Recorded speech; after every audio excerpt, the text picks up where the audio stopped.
শীত শীত শীত শীত তো পুরোপুরি চলে আসলো। শীত মানিয়ে তো মজার মজার রেসিপি, মজার মজার খাওয়ার। আসসালামু আলাইকুম, hello everyone, welcome back to my channel Farhana ins kitchen. আজকে আমি 2টা কাঁচা আলু দিয়ে মজার এই রেসিপিটা তৈরি করব। এখানে 2টা আলু চামড়া ছাড়িয়ে নিয়েছি।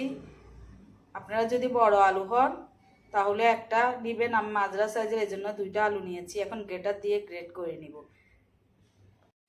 হাতের কাছে গ্রেটার যদি না থাকে তাহলে আপনারা চাকু দিয়েও করতে পারেন, বটি দিয়েও করতে পারেন। গ্রেটার দিয়ে করলে আলুটা একবারে চিকন চিকন হয়, এজন্য সুবিধার জন্য গ্রেটার দিয়ে করতেছি আমি।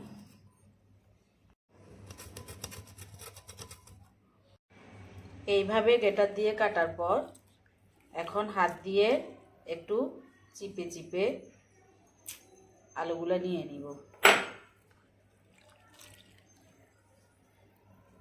খেয়াল রাখতে হবে একবারে ভালো করে চিপে নিতে হবে, যেন এক্সট্রা কোনো পানি না থাকে।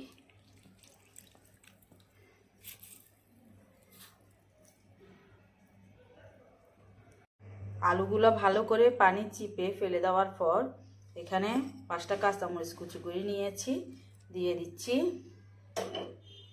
1 টেবিল স্পুন ধনিয়া পাতা কুচি করে নিয়েছি, দিয়ে দিচ্ছি।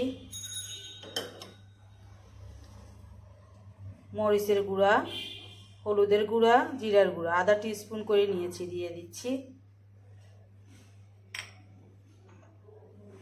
আদা পেস্ট, রসুন পেস্ট আধা টিস্পুন করে নিয়েছি, দিয়ে দিচ্ছি।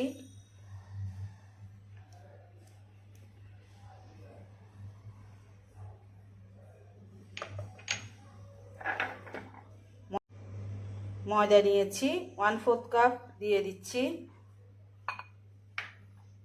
কর্নফ্লাওয়ার নিয়েছি 1/4 কাপ, দিয়ে দিচ্ছি। কর্নফ্লাওয়ার না থাকলে আপনারা চাউলের গুঁড়োও দিতে পারেন,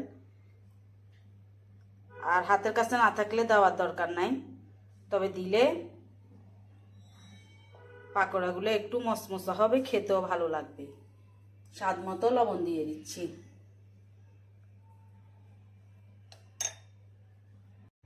কর্নফ্লাওয়ার, চাউলের গুঁড়ো হাতের কাছে না থাকলে ময়দা দিয়েও করতে পারেন, তবে কর্নফ্লাওয়ার ময়দা দিলে ক্রিস্পি হয়, খেতেও ভালো লাগে এই নাস্তাগুলা। এখন হাতের সাহায্যে আস্তে আস্তে মেখে নিব।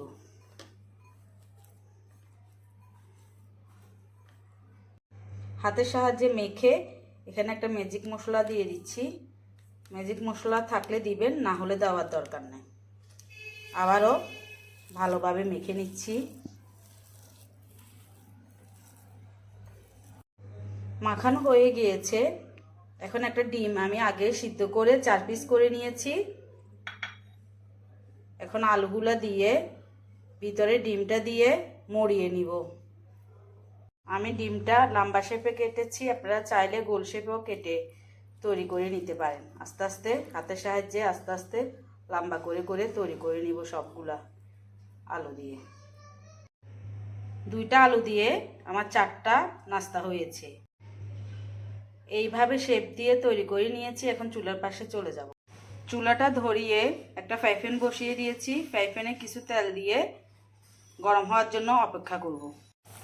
তেলগুলো গরম হয়ে গিয়েছে, এখন একটা একটা নাস্তা দিয়ে দিই। চুলার হিটটা মিডিয়াম লো হিটে দিয়েছি। বেশি জোরে চুলাটা দিলে পুড়ে যাওয়ার সম্ভাবনা থাকে, খেতে কিন্তু ভালো লাগবে না। এখন অপেক্ষা করব কিছুক্ষণের জন্য। কিছুক্ষণ পর উল্টিয়ে দিব একটা একটা করে।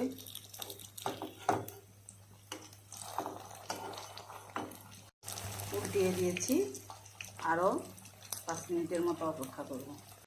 হয়ে গিয়েছে, তেল জড়িয়ে উঠিয়ে নিচ্ছি। বাকি একটা ছিল, ওটা লাস্টে দিয়ে দিয়েছি। এখন পরিবেশনে চলে যাব।